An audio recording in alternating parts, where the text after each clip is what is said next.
ನಮ್ಮ ಈ ಕಾರ್ಯಕ್ರಮ ಪ್ರಾರಂಭ ಮಾಡಿ 2 ವರ್ಷ 1 ತಿಂಗಳಾಯಿತು. ಮೇ 20ಕ್ಕೆ ನಮ್ಮ ಸರ್ಕಾರ ಅಧಿಕಾರಕ್ಕೆ ಬಂತು.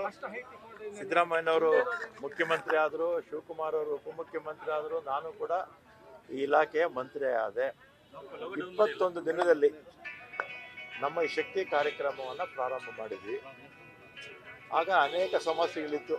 ಆ ಸಮಸ್ಯೆಗಳೆಲ್ಲ ನಿವಾರಣೆ ಮಾಡಿಕೊಂಡು ಇವತ್ತು 500 ಕೋಟಿ ಮಹಿಳೆಯರು ಇವತ್ತು ಪ್ರಯಾಣ ಆಗಿದೆ.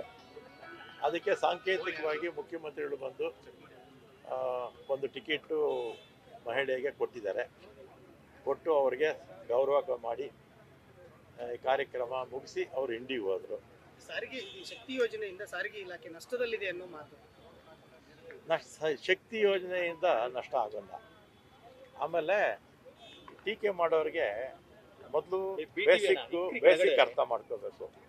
ಟ್ರಾನ್ಸ್ಪೋರ್ಟ್ ಇದೆಯಲ್ಲ, BMTC ಅಂತಲ್ಲ, ಕರ್ನಾಟಕದಲ್ಲಿ ಇರ್ತಕ್ಕಂಥ ಟ್ರಾನ್ಸ್ಪೋರ್ಟ್ ಅಂತಲ್ಲ, ಭಾರತ ದೇಶದಲ್ಲಿರ್ತಕ್ಕಂಥ ಟ್ರಾನ್ಸ್ಪೋರ್ಟ್ ಇರ್ಬೋದು ಅಥವಾ ಪ್ರಪಂಚದ ಎಲ್ಲ ಭಾಗದಲ್ಲೂ ಕೂಡ ಲಾಭದ ಕಾರಣದಿಂದ ಯಾವ ಟ್ರಾನ್ಸ್ಪೋರ್ಟು ಪ್ರಪಂಚದಲ್ಲಿ ಓಡಿಸಲ್ಲ.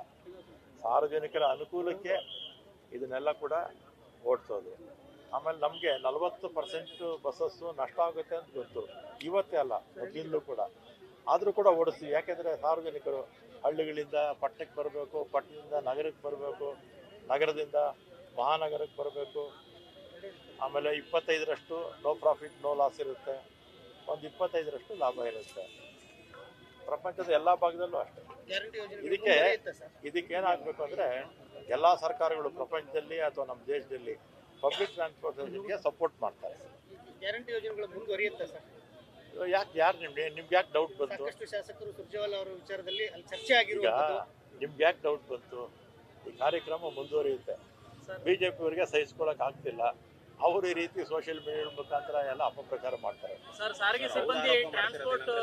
ಅದಾದ್ಮೇಲೆ ಮಾತಾಡೋಣ. ಇವತ್ತಿಗೆ ಸಬ್ಜೆಕ್ಟ್ ಇವತ್ತಿಂದು ಸಾರಿಗೆ ಸಿಬ್ಬಂದಿ ಡಿಮ್ಯಾಂಡ್ಸ್ ಇತ್ತು ಸರ್. ಆಮೇಲೆ ಮಾತಾಡೋಣ. ನೆನ್ನೆ ಇವತ್ತು ಇಷ್ಟಾಗ್ಲಿ, ಅದನ್ನ ನೆನ್ನೆ ಎಲ್ಲ ಕೊಟ್ಟಿದ್ದೀನಿ, ಗಾಳಿ ಇದೆಲ್ಲ ಕೊಟ್ಟಿದ್ದೀನಿ. ಸಾರಿಗೆ ಸಿಬ್ಬಂದಿ ಡಿಮ್ಯಾಂಡ್ಸ್ ನಾಳೆ ಮಾತಾಡೋಣ. ಆಗಿಲ್ಲ ಸರ್.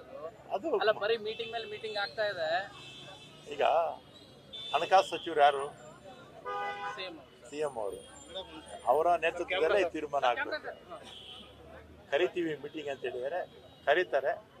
ಸಾಲ್ವ್ ಆಗಬೇಕು ಪ್ರಾಬ್ಲಮ್. ಇವತ್ತೆಲ್ಲ ನಾಳೆ ಹಾಗೇ ಆಗುತ್ತೆ. ನ್ಯೂಸ್ ಫಸ್ಟ್, ನಿರ್ಭೀತಿಯಿಂದ ನಿಮ್ಮ ಪರವಾಗಿ.